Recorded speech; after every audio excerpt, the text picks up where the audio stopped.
Everyone, I'm Caitlin Zaloom, professor of social and cultural analysis here at NYU, also a senior fellow of the Institute for Public Knowledge and founding editor of the magazine Public Books. I am delighted to welcome you to the Institute for Public Knowledge tonight for this discussion between Lucas Bessire and Julie Livingston around running out in search of water on the high plains. Running Out, which was a finalist for the 2021 National Book Award, tells a story about the high plains of the United States and about the ways that politics and livelihoods are entwined around the extraction of water beneath the ground. The Oglala Aquifer, an enormous underground source, extends from North Dakota to Texas, and today supports 1/6 of the world's grain production, even as it is quickly being drained to the point of collapse. Running Out is the story of what has sustained this extraction. It's a personal story. Bessire's family are farmers in Kansas. And in fact, we might call it a memoir in which the narrative tension lies in the political and social roots of extraction. It's a remarkable book. So the author, Lucas Bessire, is a writer, a filmmaker, and an anthropologist. He is the author of Behold the Black Cayman and is currently an associate professor of anthropology at the University of Oklahoma. Running Out is his most recent book. Tonight, Lucas will be in conversation with Julie Livingston, Silver Professor of Social and Cultural Analysis and of History at NYU, and author most recently of Self-Devouring Growth, a planetary parable told from Southern Africa. That book tells a story of how meeting human needs for necessities like food and water and transportation have produced unchecked growth, which is consuming the planet and our futures. So thank you, Julie and Lucas. And thank you for being here. So we'll talk for about 45 minutes, or Julie and Lucas will talk for about 45 minutes. Then we'll open the floor to discussion. So please put your questions in the Q&A, and Lucas and Julie will address them when the time arises. So thank you. And with that, I hand it over to you, Julie. Great. Thank you so much, Kate. I'm grateful to you and to all the folks at Public Books and the IPK for this opportunity to discuss Running Out with Lucas. This was one of my most favorite books of the past year, if you can love something that's about the destruction of the planet, but I do. And I was just delighted, but not at all surprised when I saw that it had been shortlisted for the National Book Award. So anybody who's watching this live or watches it later on the web, if you don't already have a copy of it, I strongly encourage you to get on out there and read the book. What I find so compelling here and so brilliant is that Lucas has approached this aquifer, which, as Kate says, is one of the planet's largest aquifer systems, from which 5 generations of his family have drawn, as a relationship rather than as an object. And by that, what I mean is that he shows that the aquifer doesn't exist separate from the humans, from the plants, from the animals, from the institutions, from the political systems that draw from it. And so he's produced a book that refuses to allow the aquifer to remain abstract, despite its mysteries, its hidden depths, its ancient history, and its vast scale. Instead, what we see is a paradox in which escalating dependency on this aquifer has become its very undoing. There's this addiction going on here to economic growth, so that even though everyone is aware of how fast and furious the water table is sinking, they're locked in a suicide spiral with it, a race to the bottom of the water supply. And I feel like the book helps us understand how and why that's happening in holistic terms. I learned so much from this book, and in no small part because Lucas found a narrative form to make that holism palpable and, again, concrete, because I think abstraction is our enemy here. He's such a gifted writer that the lessons were rendered with tremendous clarity and meaning. He's got skin in the game, and he managed to produce a book that's deeply personal, but is never self-indulgent. So that's why I love this book. But it's a book with many different lessons. So I wanted to start by asking Lucas to tell us a bit about how he came to write this particular book, what he wants the reader to take away from it. Some of this is in the book itself, but for those of you who haven't had a chance to read it, I thought maybe he could review it, because there might be people in the audience who haven't had a chance to look at it yet. Well, thank you so much, Julie. You know, it's the highest praise coming from someone whose work has inspired so much of my own. And in many ways, you can see this book as an example of self-devouring growth. So I really appreciate the kind introduction. I really appreciate the time that the organizers for this event have taken to set this up. Thank you, Caitlin Zaloom. Thank you, the Institute for Public Knowledge at NYU. And of course, thank you, anyone who's listening to this. I hope you can find something in it worthwhile. But yeah, to introduce the project, the book began as a personal journey. In 2016, I think like many people, I was shaken by the hard right turn in the United States. And I was trying to get my bearings and my footings in that moment. And that turned into an effort to try to reconnect with my father and the particular part of the Great Plains in Southwest Kansas where I mostly grew up, and where 5 generations of my family lived as farmers and ranchers, kind of along the borders of no man's land. And I really felt at that time a kind of existential urgency, or a sense of trying to reckon with something that I was in motion, something that I wasn't prepared for. And I suppose that my response to that was a kind of search for something like common ground, or the possibilities of finding a space where my experiences could be reconciled with what was happening among places and people that I was once familiar with. So during my first visit back to our family farm in 2016, my father started to tell me about aquifer depletion. And the more I learned about it, the more intrigued I became, mainly because it turned out that this same place that had nurtured 5 generations of my family had one of the highest rates of groundwater loss in the world. And that groundwater loss was profoundly tied up with my own family history, with the intimate ties that linked me to my father, to his parents and to their parents, and so on.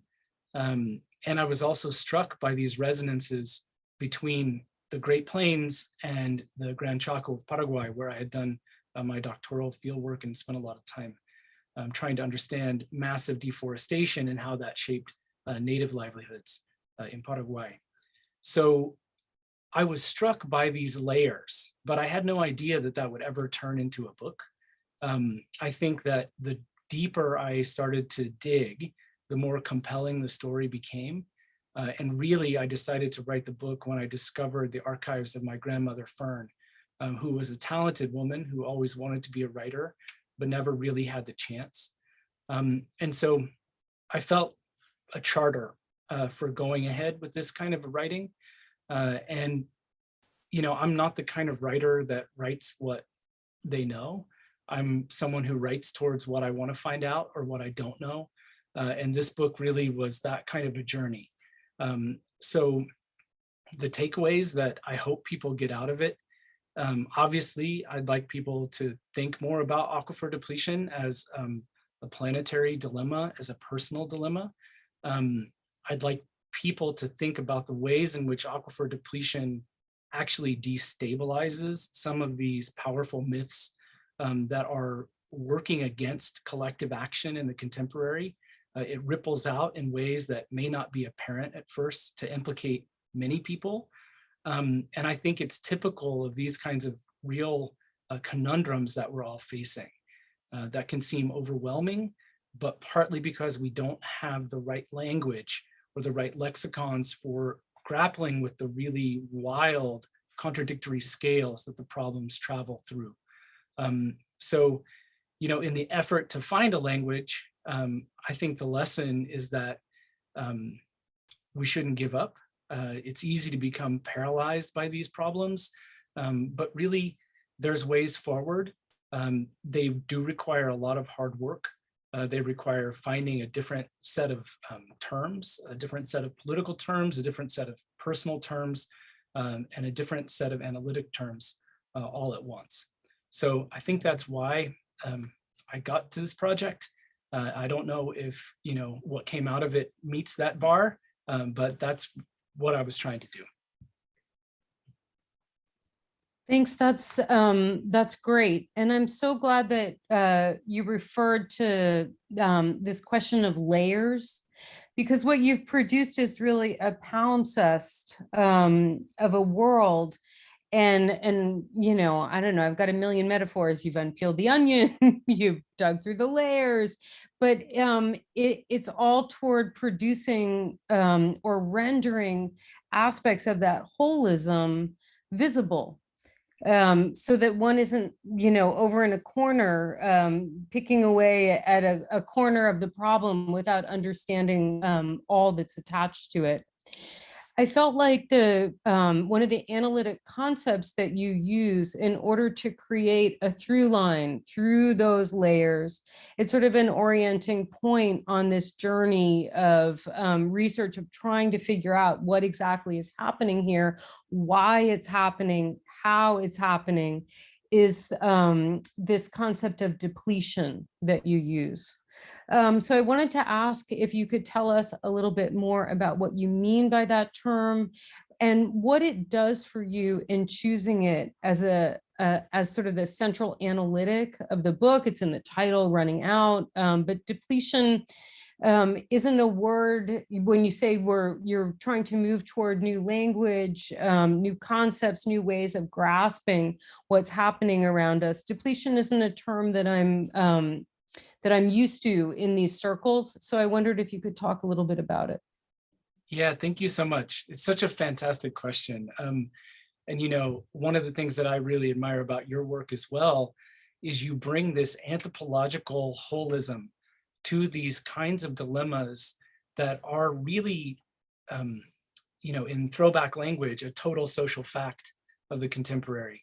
And they ripple out and they implicate all of these different institutions and subjective layers and dynamics that often in other frameworks can be artificially reduced to one or two of the different drivers of a problem.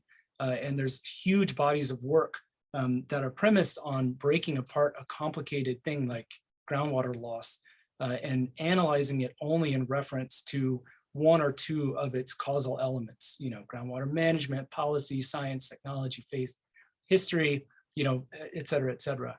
And that can often, when a problem that's so inchoate and multifaceted gets artificially broken up and one piece only is explained in an absolute register of certainty, it can give room for the other kinds of dynamics that are driving it to proliferate or spread unaccounted for and often unavailable semantically for a certain form of analytic habit.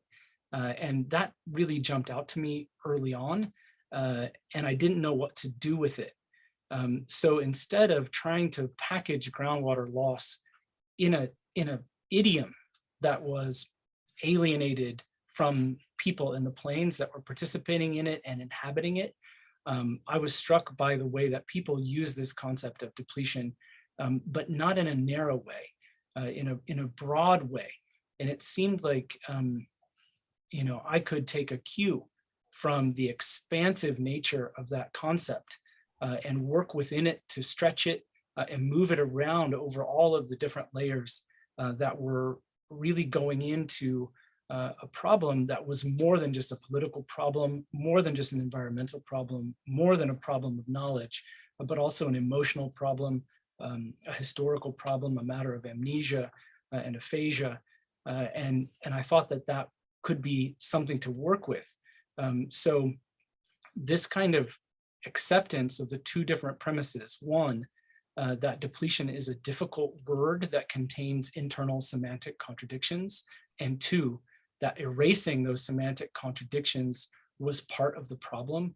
I think that posed a particular demand to a writer as to how you could craft an analysis that was implicit within the narrative structure itself. And, I tried to find a genre that could cross those registers and scales by juxtaposing them. And so the movement in between what appear to be contradictory elements or sediments, which happen to kind of replicate the structure of an aquifer, really was something that I was trying to work towards in order to get out of these easy ideologies, these easy mythologies that so often come to accrete around a topic like groundwater depletion in ways that we may not be aware of, but then seem to exert a momentum on our ability to think about it, on our ability to reach out to other people, and our ability to cross scales. So that's what I was trying to do. And, I really appreciate the question. Maybe I can ask sort of a follow-up question to that, which is specifically about the genre or form that you landed on. It does that implicit analytic work of moving across scale and across the different layers and mapping the problem in a way that's internal to its structure, but it's also makes the problem incredibly intimate and very, very personal. And I wondered, at what point in the process, or maybe it was from the beginning, did you decide that you were going to write in that intimate register? And I suppose related to that, who you're writing for, that very flat-footed question about audience, but it occurred to me, I wondered whether people who live near the Little Rock house read your book. Yeah, thank you. So there is an intimacy in the project, and I really was committed to trying to chart out how my own emotional fault lines as a flawed human being, which I learned from my father, which was, a subtext of the book.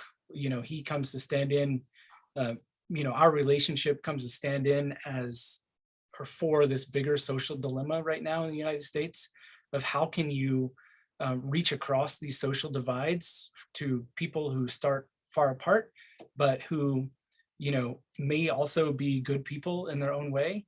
And what can we do with, that contradiction? So in my case, it turns out that, the deeper I dug into the question of my family's complicity or collusion with groundwater depletion, the more clear it became that there was an affective subsoil to the problem that is so often erased and can't really be grasped if you aren't able to have the kinds of resources that I had in terms of my grandmother's incredible archives, in terms of my father's participation, in terms of people really educating me about my own family past and my genealogy.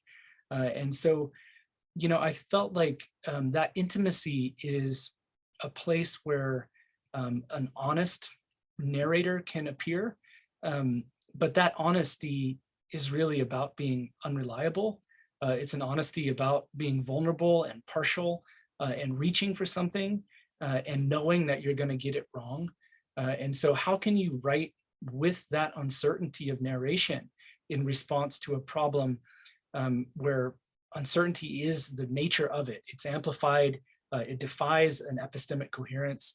And, I think that that's something that works in this particular case because of the bounded nature of the site.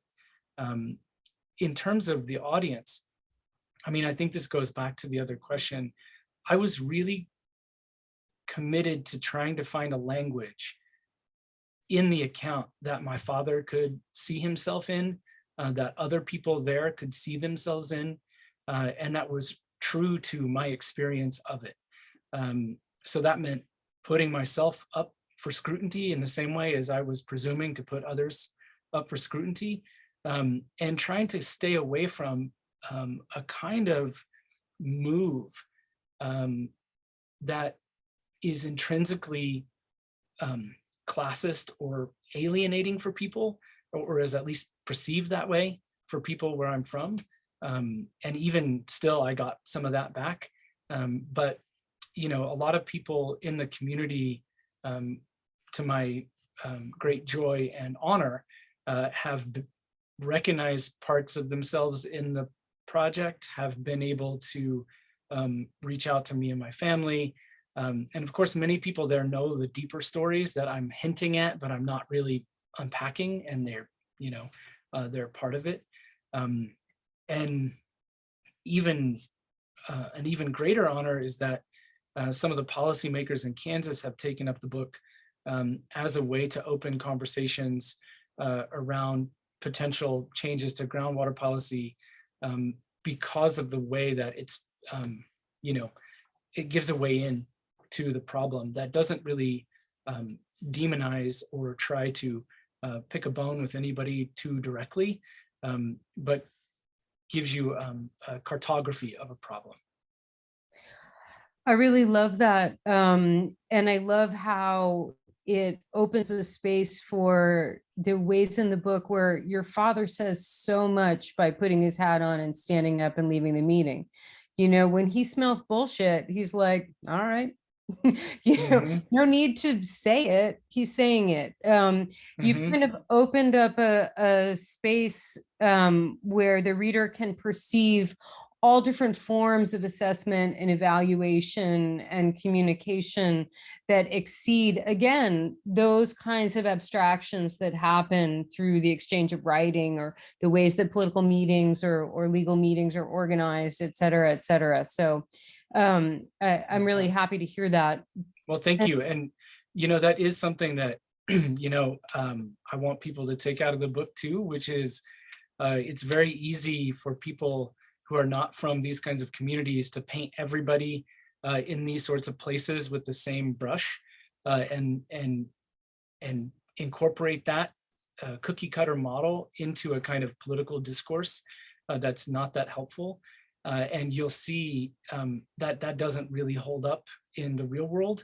And there's a lot of people out there who are like my father, who may be a kind of conservative, but really don't have much tolerance for corporate doublespeak, for the rampant eradication of natural resources, and who would like to find a way to push back effectively. So, you know, there's a diversity of opinion about these kinds of things on the Great Plains, and I appreciate you calling that out. And it's something that my father did teach me about. So. That's fantastic. I'm also glad to hear if the book is being taken up as the basis for some kind of debate about legal and political practice there, because I think, like many readers, certainly like your father and like certain other members of his community who you refer to in the book, looking at how the groundwater management district operates in this context, the place where your family's land is sited, and how it creates a system of what you call forced irrigation, how the doctrine of economic growth there undermines democratic decision-making is just very clearly rendered here, but just so endlessly frustrating, because everybody, or at least you and your father and others, can see behind the double speak or the loading of the board, or when you go to a meeting and you say, actually, once I look at who's in the room, there aren't many people there other than the people who are paid to be there, et cetera. I'm wondering what kinds of legal, political, and economic opening you see for perhaps rendering this water as a true commons rather than as a, you know, private property system like it currently is. Yeah, well, you know, I don't really have the answer to that, but I think it's a really important question. And I think it's an important question that strikes at the heart of what the book sort of circles around rather than engaging directly. So I appreciate the chance to talk more about it. But I think that maybe the starting point for that kind of a question has to do again with these myths that are shrouding depletion and understandings of it first. And one of them, of course, is the idea that all the farmers are the same, that they're not aware, that they're kind of duped victims that are self-destroying, and how could they possibly do that, and why, and surely they're just dumb. And that, in fact, isn't the case. One of the striking things for me about doing this fieldwork was that there were so many people, and the majority really of producers or farmers, who said at least that they would prefer to save the groundwater for future generations. But they felt compelled to continue because of the way that farm finance was set up. And they felt like it was a rigged game, and the different elements involved federal farm subsidies, crop insurance, and the criteria for getting payments. They involved, great deals of debt and bank loans, wasteful practices, and risk management criteria by which loans and debts were managed. And so you had on one hand a kind of local sensibility for family farmers who had been there for a long time, that they would prefer to save something. Then you had a shadow presence in a rural space where you had a huge number of absentee landowners and corporate land ownership that were driving with a different set of investments around the future and participating in governance. So that corporate governance and corporate push really focused around this myth of profitability, that short-term extraction of groundwater was in fact a way for people to make profit. And that turned out to also not be entirely true, or at least it works at odds with the notion of a linear calculus of what profit really is. And so you had many years in which most local farmers lose money by pumping out aquifer waters. And the real profits get condensed into these corporate hierarchies and corporate chains and exported elsewhere. And so that turns into investment portfolios, that turns into retirement accounts for people far away. And that implicates a lot of people in a financial kind of web that extends far beyond local communities. So in other words, we're already at a place where painting this as purely a local problem is a trick. And it's a sleight of hand that's easy for us. It makes many people feel good, but it actually prevents us from understanding how the dynamic works. So that in turn goes with this myth of local self-determination, which is where the groundwater management district comes in. And what happens in reality is that in Kansas, groundwater management is an intermediate political formation. It's not entirely part of the state, and it's not entirely accountable to local communities. I had no idea about this when I started, traveling around asking questions with my dad. But it turns out that only people who own 40 acres or more of land, or own the rights to 1 acre-foot of water per year, which is a substantial amount of water, can participate or even vote in the regional groundwater management intermediate political formations. Many townspeople don't know that, but what it means is that a huge majority of people that live on the plains, that depend on the aquifer waters for tax bases, for social services, for jobs, for their own family relationships, are excluded and intentionally marked as not being able to participate in a democratic form. So it's an anti-democratic form that's geared towards extractive corporate profit, that's masked and masquerades as a local figure of self-determination, rural well-being, and all this stuff. And that's really where the opening, I think, lies for a legal challenge, for a political challenge, and for a kind of moral challenge to this system, where if people realize that it's not an either or sort of a situation, you don't have to have this figure of a resistant farmer who's all in with irrigation versus the state that's trying to regulate you and take away your freedom. That's not actually what happens, but that's the ideology. And so many people feel trapped in that too. And breaking the fiction that everyone there is homogenous and united and shares the same perspective is it offers an opening for policymakers, and it offers an opening for citizens to really push on and enlarge. And I think that means redoing the groundwater management statutes, opening it up for a true democratic process. And there's a lot of models of success in that arena.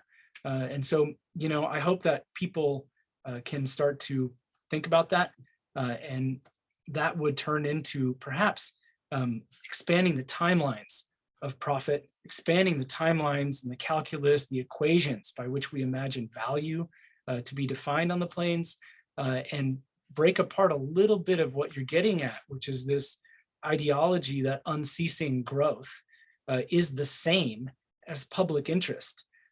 So private, short-term, extractive capitalism masquerades as long-term collective well-being. And on the plains, that's never been the case.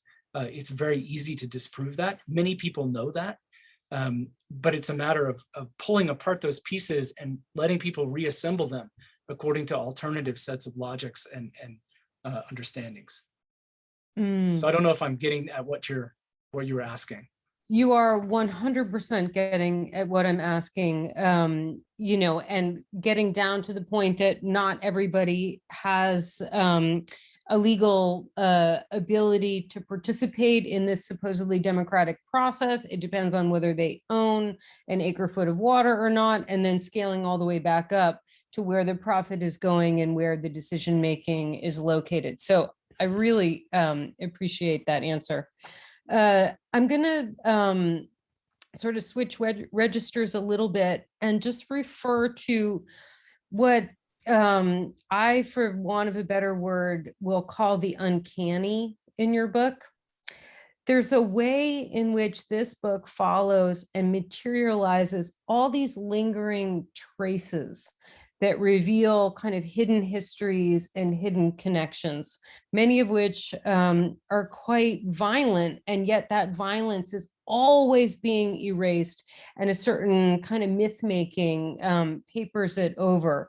So you go through very personal revelations about your grandmother Fern's electroshock treatment, which was upsetting in many ways. The flints that you find, or found scattered across the landscape when you were a kid, the lone, wandering antelope, I think it was, that had lost its way but looked like a figure from the past, the moving marker of the Sand Creek massacre of Native peoples that kind of is meant to continually erase the violence of getting rid of the world that came before, the traces of the bison, the memories of Susana, a Latina woman whose family's enduring presence there is sort of buffed away from your family's memory, except at the very edges. But there are also the uncanny is working as little moments of the Gran Chaco come into the narrative, the Mennonite that you meet, the moment where you realize that this looks a little like that, or feels a little bit like that. So I'm wondering how the uncanny helps us to perceive a system that's everywhere and nowhere at the same time. I don't know if that makes sense as a question. It totally does. And I will try to come up with a response, but I would like to ask you, maybe after I fumble through it, what you think about this, because it also figures so prominently in your work as a real generative prompt, I think. And, so first of all, I think you're entirely right in pointing out that the book does invoke several valences of what could be considered something like the uncanny. And that's, the return of the repressed across these multiple contradictory scales, the haunting of collective memory or consciousness, not least by agrochemicals, which do all kinds of strange embodied uncanny activities. The kind of eruptive power of these material remains of prior worlds, which is something that's really I've struggle to understand. I don't know how to talk about it, but it's an energy there that I think is important. The idea of epistemic uncertainty in general that's built into agribusiness certainty, that seems to be rife with the uncanny and the way that that haunts logical calculus and arithmetic. And then also a kind of perceptual technique that may be attuned to the present world that we inhabit, which is just insane. And the familiar is constantly being estranged, and then that estrangement is constantly being weaponized and turned back against the familiar in a kind of strange loop that can make us all feel dizzy or delirious or unable to turn what seems to be a causal equation into something that actually makes sense. So I definitely think that depletion could be considered or could be figured as a regime of the uncanny. And the uncanny could be taken as a connective tissue between these kinds of conjoined crises of, ecological devastation, democratic society, and interpretive failure. And I think that maybe we could get to something like an ecological uncanny, or the uncanniness of expenditure, or the uncanniness of resource destruction or eradication. And I think that there's something there. In order for that to really work for me, I think that I would probably push it beyond psychoanalytic genealogies, which of course I know you're hinting at already. But there is something around this economic surrealism, around a kind of, aporia of knowing, groundwater depletion, that I think is really useful. So maybe the other question that's raised by that is what would happen for policy, what would happen for audience if this kind of problem was couched in those terms. And I'm not sure really what that would do. So with that, what do you think? What do you think about the uncanny? Thank you. No good turn goes unpunished. I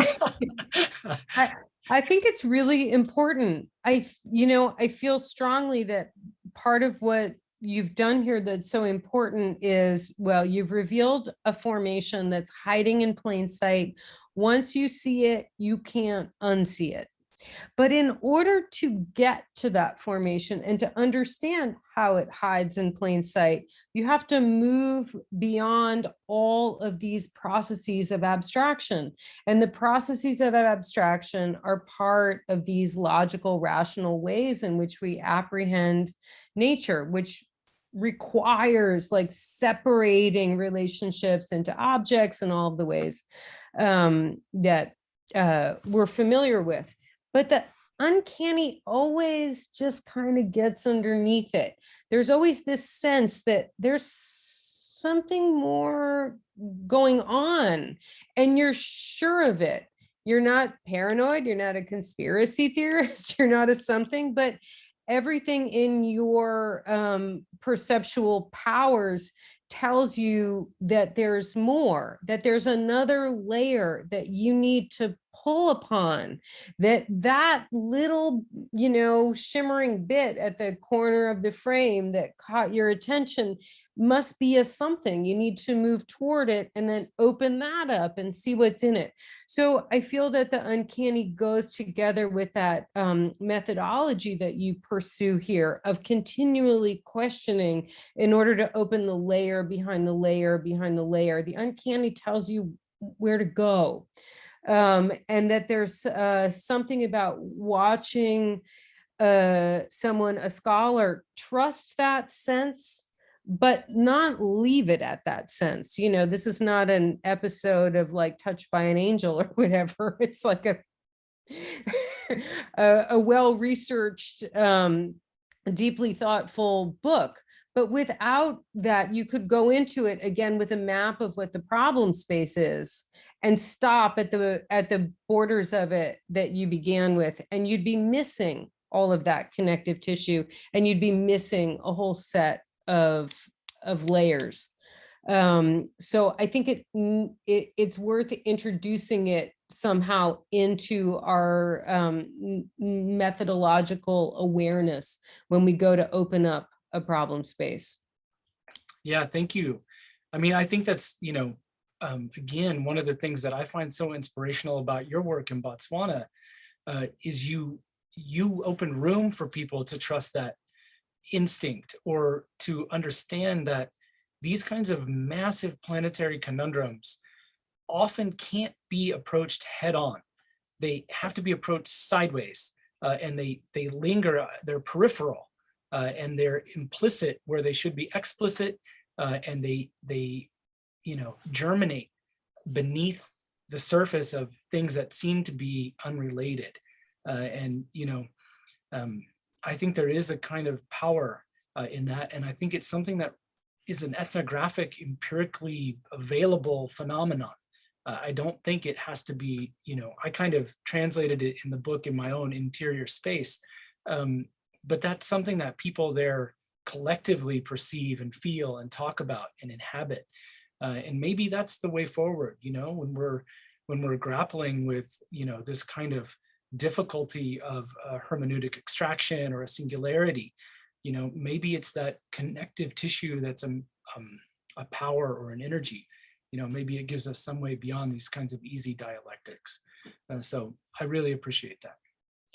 Thanks. I like that response too, because it also shows how it doesn't have to be like this lone singular pursuit, which of course your book also shows.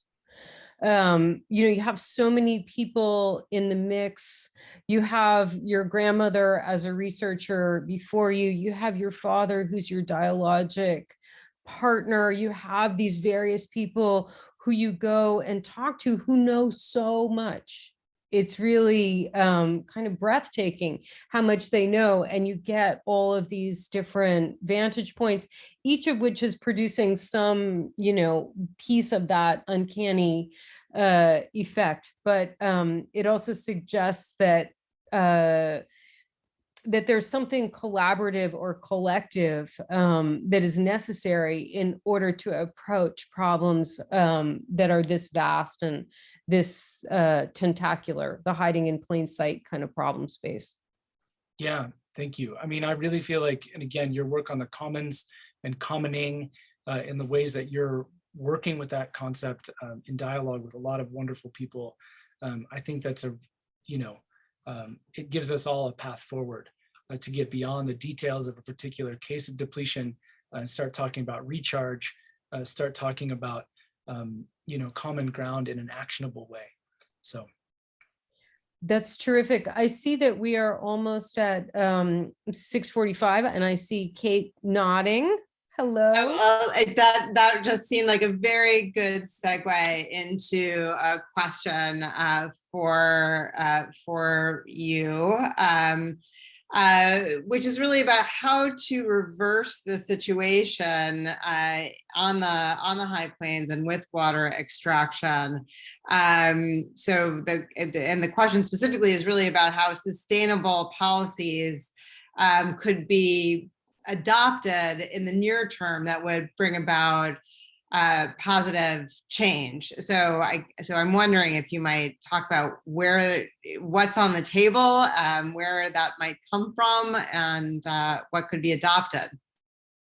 Yeah, thank you for that question. I appreciate it. And there's both good news and bad news. The good news is that this isn't rocket science.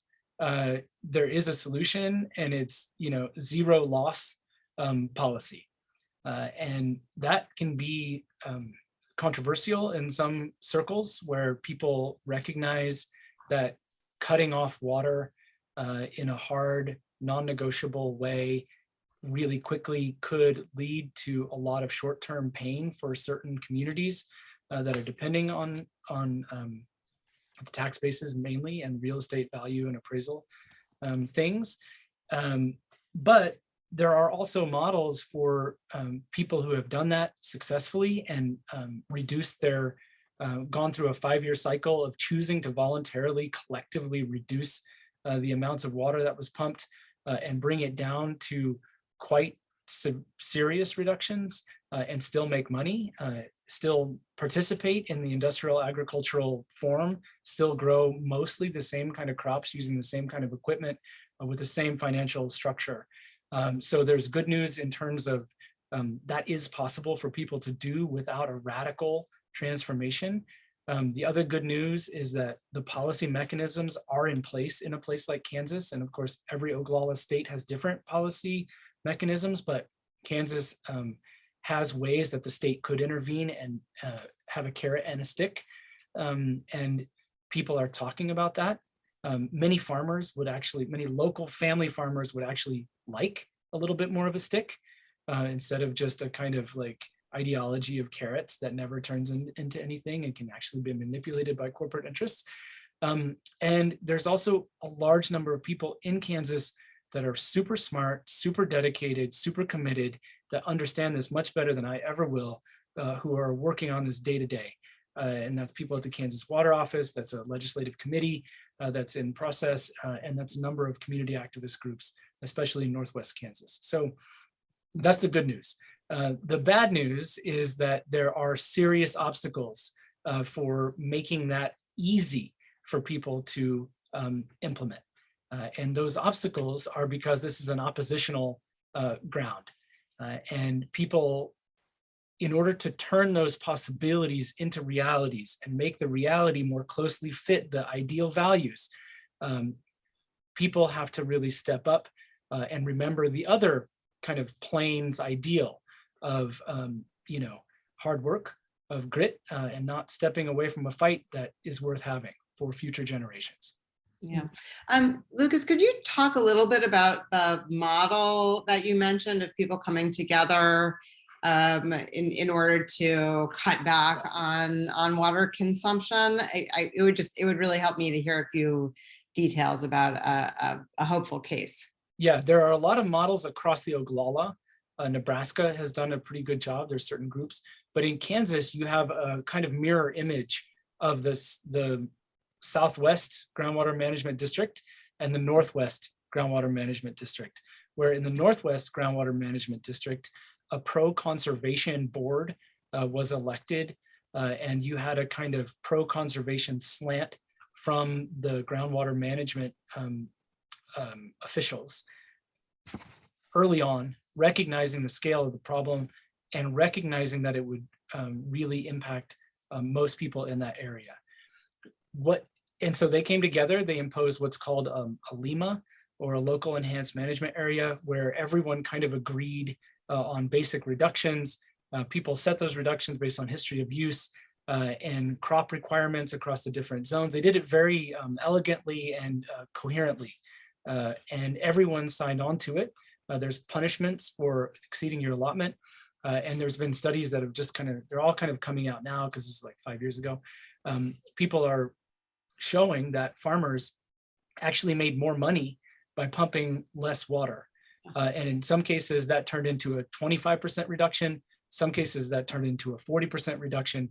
Some places that turned into a 75% reduction of groundwater use. And that's just cutting the corners around the model that's already in place. That's not even a huge structural transformation. So people in the Northwest Groundwater Management District deserve a huge amount of credit for pioneering a path. Then you think, well, what happened in the Southwest District to make that impossible there?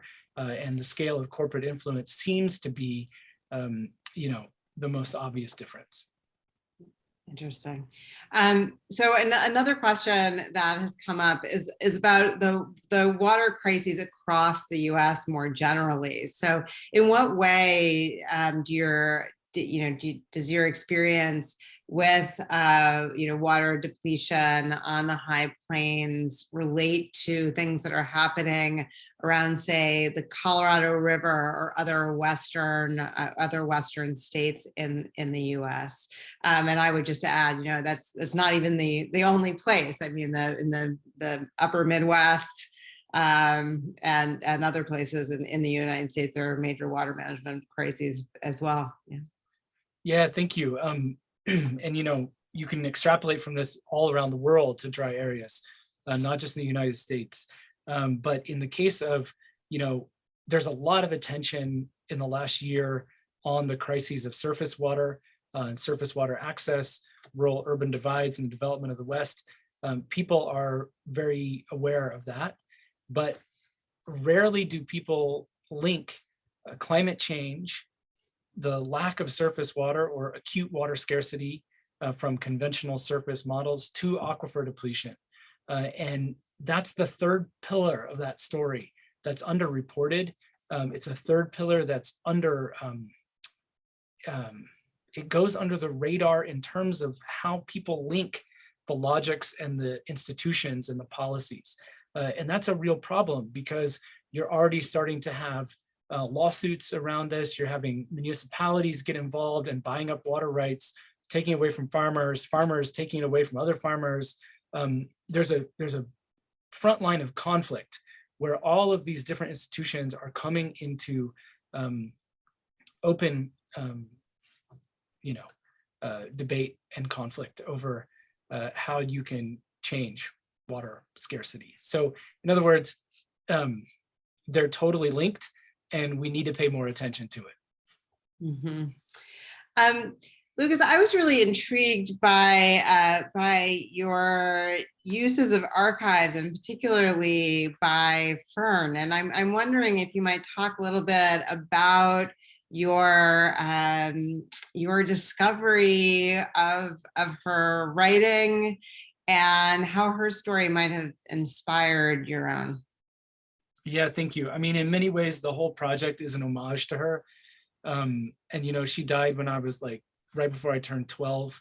And my family had gone through a tough time, and she took me and my sister for a lot, many months on end, and we stayed with her. And she really went out of her way to try to find spaces for me and my sister to connect to that place.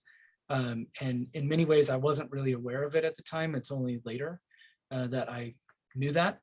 And so, part of this story of reconnecting with this place was reconnecting with what she was trying to do as an adult, as a scholar in her own right. That was kind of she never was able to realize her scholarly aspirations, but she always was writing. She was collecting interviews. She was really obsessed with Wagon Bed Springs, which is a vanished spring of the Cimarron River.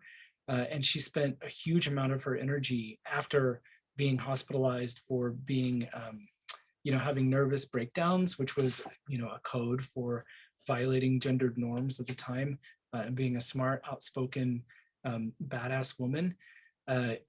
She transferred a lot of that energy to relocating these vanished springs and trying to do something about that. And so it just emerged throughout the course of this project as a charter for me to not give up, to try to really understand it in a serious way, and to try to link it to the emotional challenges that we all go through in adulthood. And, I think I never felt like I could really get to where she was for many obvious reasons. But I gained a huge appreciation for her resilience and her refusal to give up. And I think that's another kind of Plains charter for many people who are interested in trying to do something and not give in to this sort of, destruction of ancestral farms or divisions that are so easily thrown and imposed on us. And there's a whole bunch of people like Fern, and they took a stand, they did what was right, and they suffered the consequences. And I think that's a legacy that all of us now have to live up to. Well, I think that actually is such a beautiful kind of summation and inspiration and kind of charter for our own thought and action going forward that I just want to kind of wrap up right there. I hope that we all can find in our own lives someone who is as important to us as Fern. And I think that one of the incredibly valuable parts of your book is inspiring us to think about where those lineages might lie for in our own experiences that would open the world in a similar kind of way. So thank you so much, Lucas and Julie, and to our participants, and of course to Sam and Zari and the Institute for Public Knowledge for hosting us today. So Thank you so much. have a great night. Thank you.